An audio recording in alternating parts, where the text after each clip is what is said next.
Hello everyone and welcome, thanks for coming, thanks for watching the video. As you can see in the title, I'm just going to be showing you how to install Rise of Mordor 3.2 and everything needed with it to accompany it to make sure that the mod is 100% functional and you can play multiplayer. So the new update just released a few days ago on the Discord. If you haven't, please join that. You can keep up to date with the mod. I will leave it in the description below. But anyways, I'm going to get right into this. I don't want to make this a long video, so let's start. So you have to go to the Rise of Mordor mod DB page. I will post a link in the description so you guys can just go straight through there. And I'll post a link directly to this page. This is the Rise of Mordor Open Alpha 3.2. You can see it's the first one here. This is the only file you need.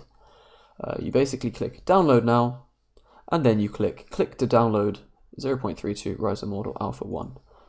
I'm going to click that, but I'm not actually going to go through with it. Just click OK, go to downloads and then click OK, make sure it's in your downloads folder, and then you can wait for it to download. So I've already done it, so I'll just show you where you go from there. Obviously I'm not going to re-download it. So once you have the Rise of Mordor pack, you can find the remnants, open the WinRAR file. If you don't have WinRAR, just search up on YouTube how to install WinRAR for free. There's a billion tutorials. I'm not going to explain it in this one. So anyways, how you find your Total War folder is you make your way to this PC, Windows, either your C drive or your D drive, Program Files x86, Steam, Steam Apps, Common, Total War Attila, and then Data. Now this is where all of the files are. You want to grab both of these, the pack and the PNG file, and you want to drag it in. Once again, I'm not going to do that because I already have them, but literally it's as simple as highlighting both of those and dragging them into the folder. That will take a minute to extract once you've done that, and then once you've done that, you now have Rise of Mordor installed. So, step 2 to make sure that you can fully play the mod. Let me close that, sorry. You want to go to Steam, and you want to go to the Steam Workshop. Once again, I will provide a link for this in the description so it's easier for you to find.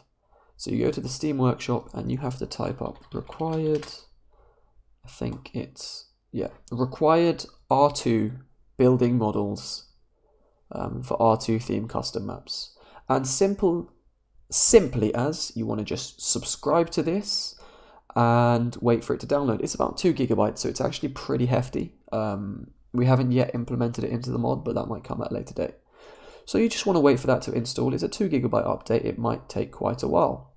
But once you've done with that, you now have the 2 parts of Rise of Mordor which you actually need for it to be functional.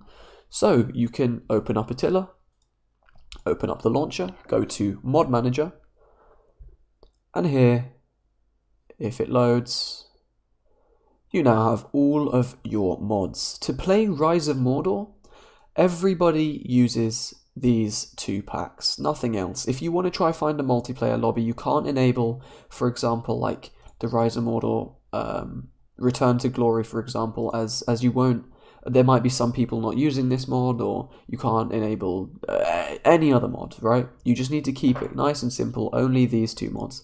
Disable that. So you launch with these 2 mods, and then you just press play, and then press play, and then you can go in game. Hopefully there'll be some other lobbies. If you're trying to find some consistent multiplayer games, please once again head over to our Discord. We have games running, scenario battles weekly, and there's people in the matchmaking channel that are always looking to do a battle.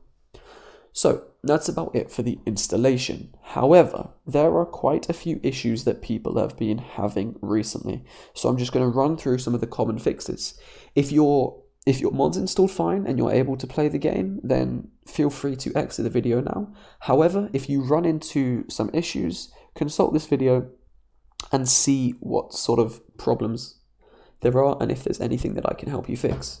So the number one thing you always have to do when you play, when you're having issues, is go to Total War Attila and verify your game cache.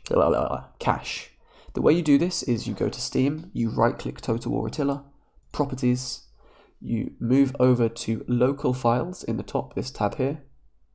Then you want to find Verify Integrity of Game Files. You click that and you let that run. I probably shouldn't have clicked that. I hope I can cancel this. That might crash my Steam. Let's say no, and then we can cancel that. So you just let that run. I'm not going to do it because I don't have an issue. So that's step one. Launch the game, see if it works. If it doesn't, then you can come back here. So the second most common issue, and this is actually one of the two that I'll be covering in this video, is the custom battle crashes. So they occur when you go into loads of a custom battle, when you instantly crash, not just on custom maps, but sort of on any maps in particular. And if you're experiencing other crashes, you can always try this anyway.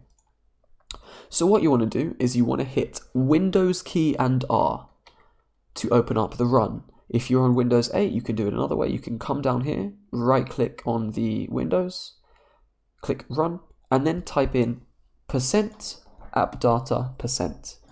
Once you've done that, you press OK. You scroll down to the Creative Assembly, and that is this folder here.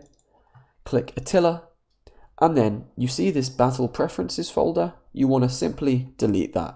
Once again, I'm not having the issue myself, so I'm not going to do so. But yeah, that should solve your issue. After that, you should probably just verify your game cache again, just to be safe. You can try it without verifying your game cache, but if you get an error message, just verify your game cache and that should solve the problem. I haven't had the issue in quite a while, so my memory's a bit janky.